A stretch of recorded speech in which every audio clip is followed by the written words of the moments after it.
warahmatullahi wabarakatuh. Kami dari kelompok 7 ingin mempresentasikan tentang teori pertumbuhan ekonomi. Baik, sebelum kita memasuki ke presentasi, alangkah baiknya kita berkenalan terlebih dahulu. Saya sendiri adalah Aulia Rahma dengan NIM 41, lalu ada teman saya Febri Aprilisia dengan NIM 06, lalu ada Reza Rawan Anggoro dengan NIM 48, ada Muhammad Rizky Arya dengan NIM 56, lalu ada Arya Dito dengan NIM 71, lalu ada Nabilah Kamliah dengan NIM 78, dan satu lagi ketinggalan ada Blesa Lordri dengan NIM 62. Terima kasih.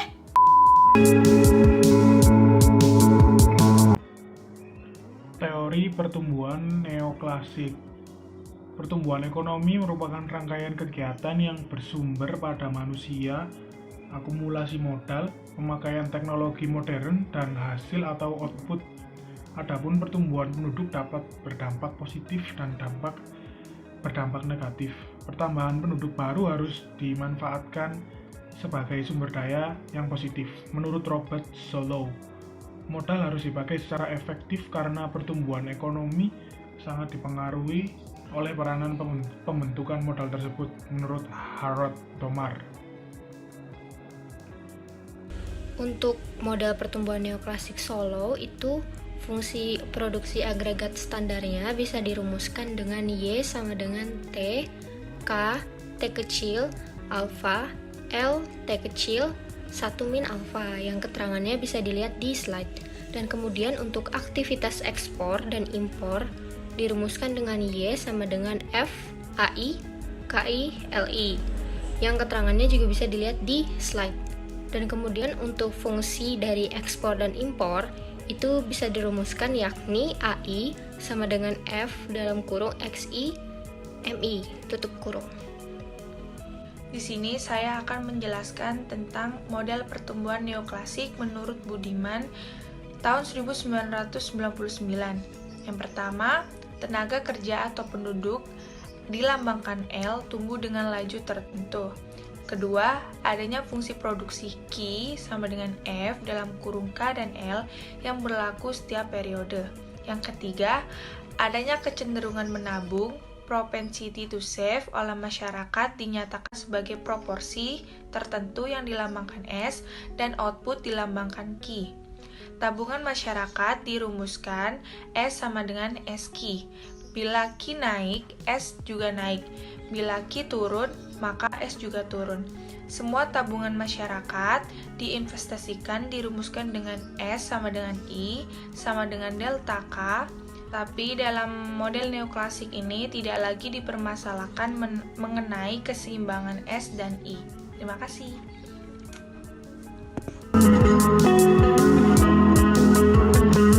Baiklah, di sini saya akan melanjutkan menjelaskan mengenai teori pertumbuhan kumulatif. Jadi pada teori pertumbuhan kumulatif ini yang dipelopori oleh Myrdal pada tahun 1975 dan kemudian diformulasikan lebih lanjut oleh Kaldor. Jadi model ini tidak mempercayai terjadinya kondisi konvergensi walaupun negara tersebut sudah maju. Setiap negara akan mengalami apa yang disebut namanya Verdon Effect, yaitu yang menyebabkan daerah maju terus berkembang dan daerah miskin akan tumbuh secara lambat.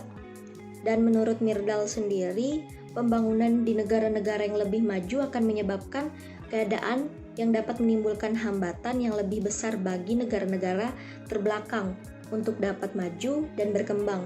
Jadi keadaan yang menghambat ini disebut sebagai backwash effect. Jadi faktor yang menyebabkan munculnya backwash effect itu sendiri ada 3. Yang pertama, pola perpindahan penduduk atau migrasi dari negara miskin ke negara yang lebih maju. Dan yang kedua, pola aliran modal yang memperlambat perkembangan ekonomi di daerah tersebut. Dan yang ketiga, jaringan transportasi yang lebih baik di negara-negara yang lebih maju.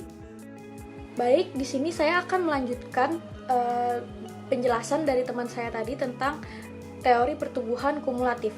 Jadi teori ini menyatakan bahwa adanya suatu keadaan berdasarkan kekuatan relatif dari spread effect dan backwash effect. Spread effect sendiri adalah kekuatan yang menuju konvergensi antar daerah kaya dan daerah-daerah miskin. Dengan timbulnya daerah kaya, maka akan tumbuh pula permintaan terhadap produk-produk daerah miskin. Dengan demikian mendorong pertumbuhannya. Sedangkan backwash effect adalah kurang maju dan kurang mampunya daerah-daerah miskin untuk membangun dengan cepat.